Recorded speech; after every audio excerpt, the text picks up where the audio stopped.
Good afternoon, everyone. It is David Schlotthauer here with another detailed tropical weather outlook and discussion for Tuesday, July 22nd, 2025. In this tropical weather update, we are keeping an eye on a tropical wave that is approaching the Lesser Antilles. While this is not expected to become a tropical depression or storm, there will be impacts such as heavy rainfall, some flooding, some landslides, rock slides, that sort of thing over some of these islands like St. Lucia, Martinique, as well as Guadeloupe, and even for Barbados, some thunderstorms approaching that area for this afternoon. And then we have another tropical wave that we will need to watch very closely by the end of July, and then more additional tropical development for the middle of August. We'll get into all of that in today's update. Now, if you haven't been here before and you do like these detailed tropical weather outlook and discussions on a daily basis, including live stream coverage before a landfalling hurricane or storm impacts your area, please don't forget to subscribe to the YouTube channel. Hit that bell notification icon so you get all notifications every time I do release a tropical weather outlook and discussion here on the channel.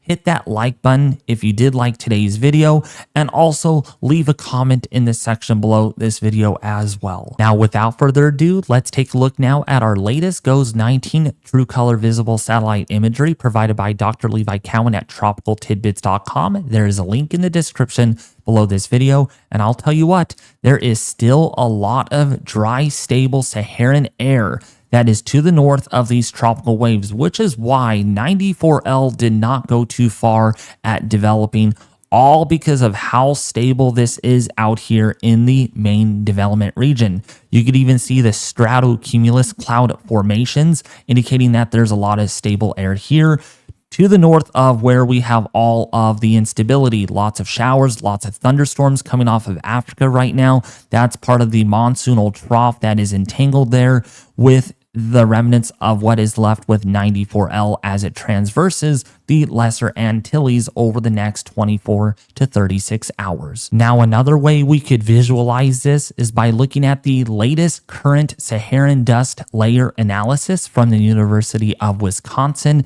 And all these different colors you see, anything from yellow to orange to red to pink, indicate different concentrations of dust in the atmosphere, and usually a lot of dry air. So areas in pink here indicate lots of dust, while yellow areas indicate lesser dust. And so what we end up seeing here is, my goodness, all of this dry, warm, stable Saharan air that has moved off of Africa over the last week, and it is really dominant right now north of these tropical waves. With 94L down here, we have another tropical wave entangled within the monsoonal trough off of Africa, and lots of dry, dusty Saharan air to the north of that, which will get entrained and which will prevent any tropical development. Now, taking a look at our latest low-level vorticity plot here from the University of Wisconsin also, and we can see where the remnants of 94L is located. This is going to be approaching the southern Lesser Antilles, perhaps right over Barbados and some of these other islands like Dominica and St. Lucia in the next 12 to 24 hours. This again will bring those impacts: heavy rainfall, strong winds, thunderstorms, some rough surf, but nothing too extreme by any means at all. And this is going to die away as it gets absorbed within this area of vorticity down here in the Eastern Pacific and the far southern portion there of the Caribbean, with another intense area of vorticity just to the south of the Cabo Verde Islands here. This is right off the coast of Africa, as you can see. Upper level winds in the MDR, or main development region, do not look favorable anymore for tropical cyclone genesis in the next 1 to 2 weeks, and that is because of the deep layer vertical wind shear that is quite strong right now in the Caribbean and the Western MDR. So there's different colors here that represent different values of shear. So green areas indicate favorable conditions in the upper levels for tropical development. So that's generally less than about 15 knots. And then the yellow color here indicates 20 knots of vertical wind shear, which is neutral. So it's neither favorable or unfavorable for tropical development. And then you get into these red colors, and there's a lot of red on this map, which indicates and denotes that upper level winds here are very unfavorable. So we have a patch of very strong deep layer vertical wind shear in the Caribbean, and we have a nice good long patch of deep layer vertical wind shear in the main development region here of the Atlantic. So both of these areas right here are not favorable or supportive of any tropical development. So with that being said, here's a look at the latest tropical weather forecast here from the GFS model, the Global Forecasting System, or known as the American model. And this is a 3-plot system showing us color shaded areas indicating lots of vorticity. That's what we look for. And then of course, when we have these wind barbs, as you can see here on the map, tell us how strong the wind is and which way it's coming from. And then of course, your height contours here indicate where we have a ridge of high pressure or where we have a trough of low pressure. There's a good example right here where we have an area of low pressure to the south of Greenland versus a ridge of high pressure over the Azores Islands. So putting this into motion here over the next several days, and we are going to run this all the way out beyond the 10-day forecast because really there's not a whole lot to monitor out there. What a surprise that was when we had some of that activity and we thought maybe we were going to get something out of the MDR, but nope. Good news there. We are not going to see anything significant anytime soon just yet. So over the next 5 days, that tropical wave coming off of Africa is going to generally drift in this general direction. As you can see, here's a little bit of a vorticity plot there on the map. Very, very small, very weak than what we had in previous model runs, which tells me this is probably not going to develop at all. And it's another one of those scare warning type of systems that look out. This is a reminder, folks, that we are in the latter part of July where we do need to start watching the MDR more closely. And then once we really get into August, that's when our eyes have to be really, really big and we have to really look. So looking nice and quiet out there, although a couple of those tropical waves transversing the Lesser and Greater Antilles over the course of 7 days, but nothing too extreme by any means. And when we look at the next 10 days here, there's another weak tropical wave that is going to be transversing the islands by Friday, the first day of August, but nothing. There's just nothing that rings a bell to me that really warrants anything for this time being. We do have the extension of the monsoonal trough coming off of Africa, but no convergence along that intertropical convergence zone by any means. And this is going to continue all the way through the first 5 days of August, the 6th day, and then starting the 7th day of August, which would be the first full week to begin the month. Still nothing out there. Very strong Bermuda high that is in place here. Nice, good tropical wave coming off of Africa, but very broad in nature and probably dragging a crap ton of dry Saharan dust off of Africa. So at the moment, the first 7 days of August look pretty chill if you think about it, with some pretty good westerly winds that are going to be impacting the west coast of Africa. Now, when we take a look at our deep layer moisture plot here from the GFS model for 12Z this late morning, early afternoon, once this video is released, you can see here clearly why we are not seeing any tropical development at all in the MDR, although we did get a bit of a scare here with 94L and our next wave of interest coming off of Africa. But as a whole, to the north of these tropical waves, there is just so much dry, sinking air that is in place. And that's all of the brown contours and shaded areas that you see here, indicating that the air is sinking, it is warming, it is becoming more stable, and it's not allowing anything to develop out there in the Atlantic. And it's going to be with us for a while here, at least until maybe even the second week of August, perhaps. That's what we are thinking at this point in time. So putting this into motion, we can see that there is going to be a lot of dry air in place, and this is going to continue all the way through the next 10 days. Although there is a tropical wave that is going to be transversing the area, there's just going to be a little bit of too much deep layer vertical wind shear and lots of dry air to the west of this system and even behind the system in itself. So that's going to smush in the moisture here and not allow any tropical development. And here's another slug of very dry air that is moving off of Africa, and that's going to continue all the way for a while. It is not until we get into about the 5th and the 6th of August where this drier air gets lesser. It's not as significant as what we have now. There's still some drier air, but here comes a nice good tropical wave here moving off of Africa with a lot more moisture. That easterly African jet also increases here to help to eject these waves quite quickly off of Africa as they move generally off towards the west. Now, remember how I said there is going to be a lot of deep layer vertical wind shear? That seems to be the case this afternoon on the GFS analysis, looking at how much deep layer vertical wind shear there actually is here. Red colors indicate vertical wind shear greater than 50 knots. Lighter colors like light blues, maybe some dark blue colors indicate that vertical wind shear is generally under 20 knots, needed for tropical cyclone genesis.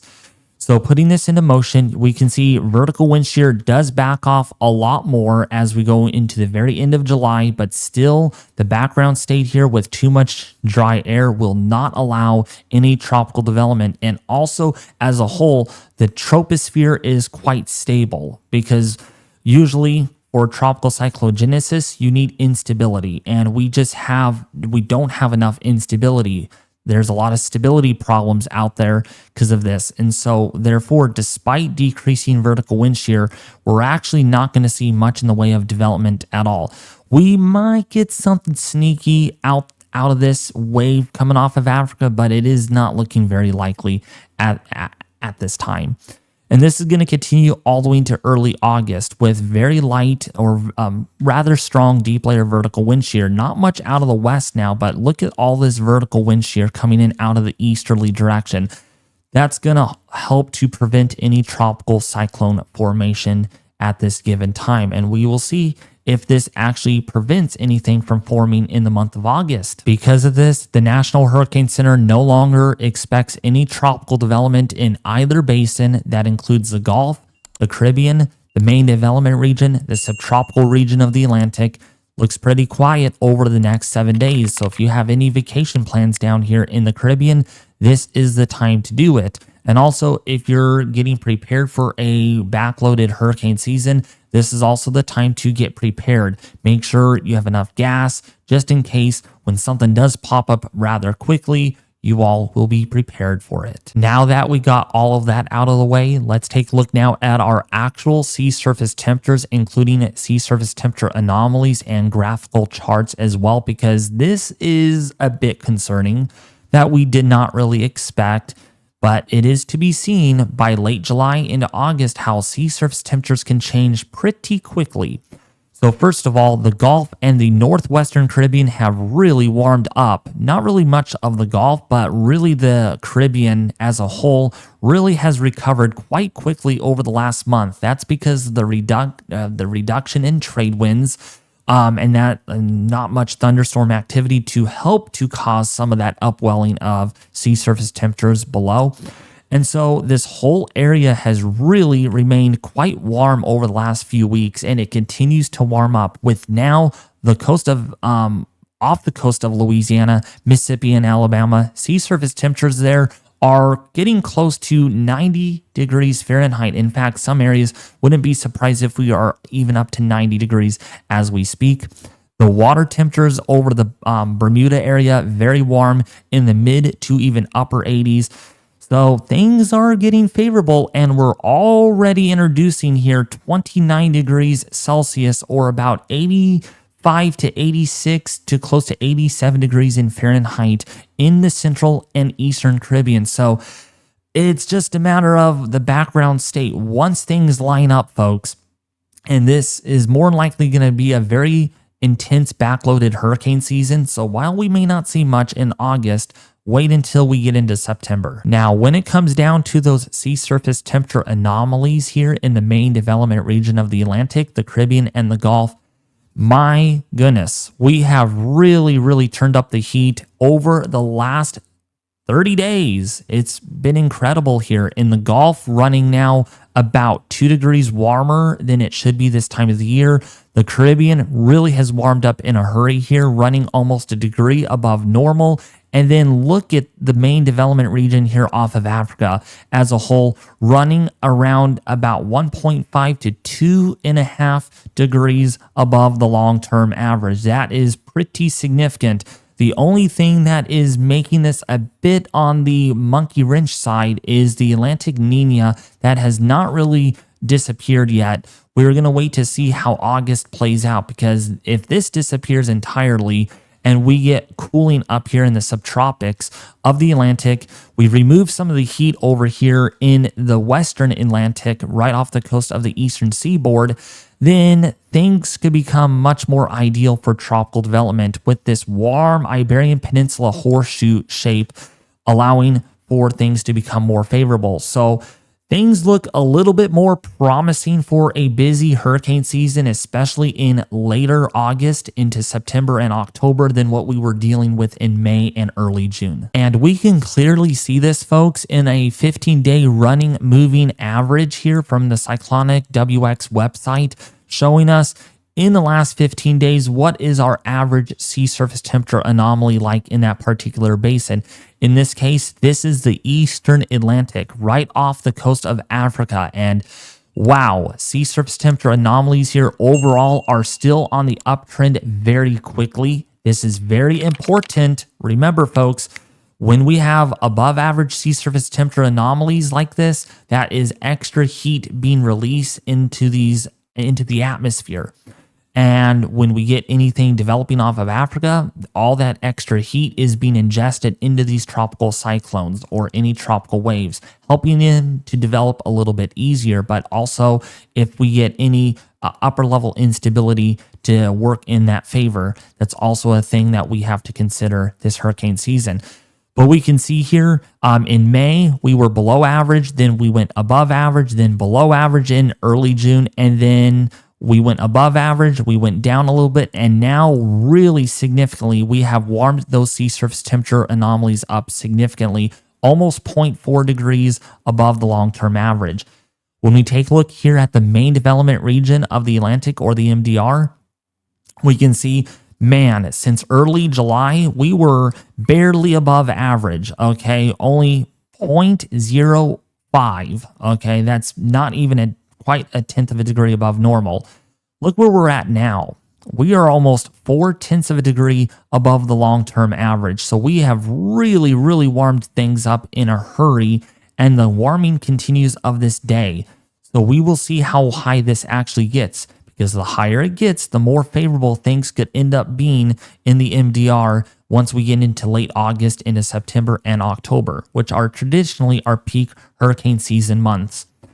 Now, looking at the Caribbean also has warmed up pretty nicely. We were above average this whole time, but more so near average back in early July. Now we're 0.3 degrees above the long-term average and still going up of this given day, but not as high as we were back in the middle of May. That was pretty significant there, about 0.7 degrees above normal then. So we have cooled it down overall, but now we're warming up again. So we'll see where this takes us into the rest of August, into early September. And now our last basin to take a look here is the Gulf. And the Gulf has really warmed up pretty nicely here overall. We are still running about a half a degree above normal as a whole. Now, the Northern Gulf is really, really warm, almost 2 degrees above average than it should be this time of the year, versus the far western Gulf, which is running slightly below average. So as a whole, you even things out, and this is what we're seeing right now.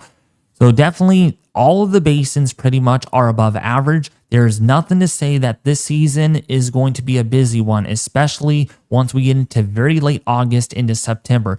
It would not even surprise me too, even if early September is rather quiet and we wait until the middle of September when we see a huge outbreak of tropical activity. So now you might be wondering why the Atlantic has not been favorable in this sense. Well, this is because of the Madden-Julian oscillation. We've had a lot of sinking motion over Central America, over the Atlantic, over the Caribbean. The rising motion, in order for us to get a busy period in the Atlantic, all of this green that you see here needs to be pretty much all right, pretty much over this portion of the Indian Ocean, over northern Africa, as well as over the maritime continent.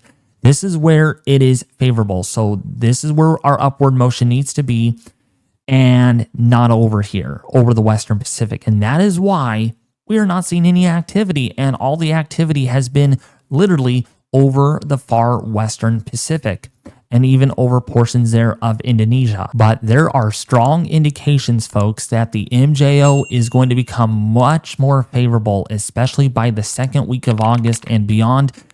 So when we take a look here at our phase diagram of the MJO from the Euro, which tells us which areas are seeing rising motion in the atmosphere and which areas are seeing sinking motion. So right now, all the rising motion, thunderstorm activity, tropical cyclone genesis, typhoons are happening right now in the Western Pacific because the MJO is in phase 6 and 7. But as we go forward here, the MJO may de-amplify due to destructive wave interference with the ongoing base state, low frequency signal happening. And then once we go into the latter part of the first week of August into the second week of August, we see a more amplification potentially being seen in our ensemble model members here from the Euro, indicating a more amplified wave 1 symmetry signal showing up. And that's going to help to kickstart maybe the tropics here in the Atlantic as this goes into phase 1, eventually perhaps phase 2, and then phase 3. And it's these phases that we want things to be for the Atlantic to be active.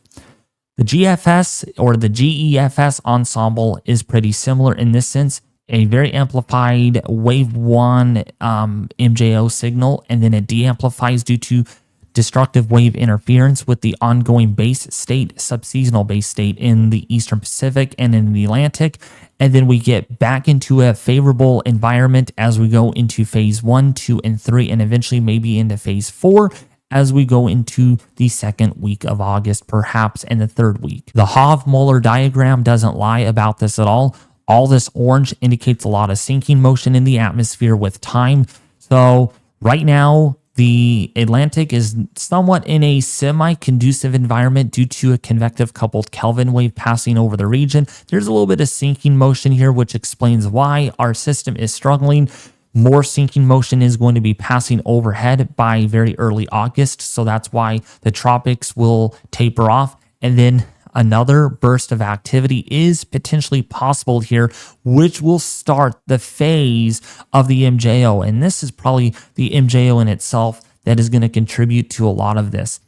All this green here is by the second week of August and the third week, and then continuing on beyond that into the latter part of August into early September, we have all of this upward motion, all this favorable environment in where we want it in phase 1, 2, 3, and 4. That's this area right here, as we can see in the Hofmoeller diagram, objective filtering analysis.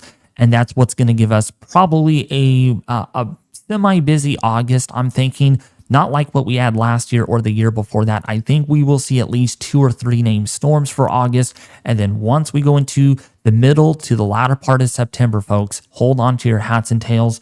It looks to be very, very active, perhaps. And this lines up pretty well with climatology here. I added this as my annotation, so I hope you all like that very much.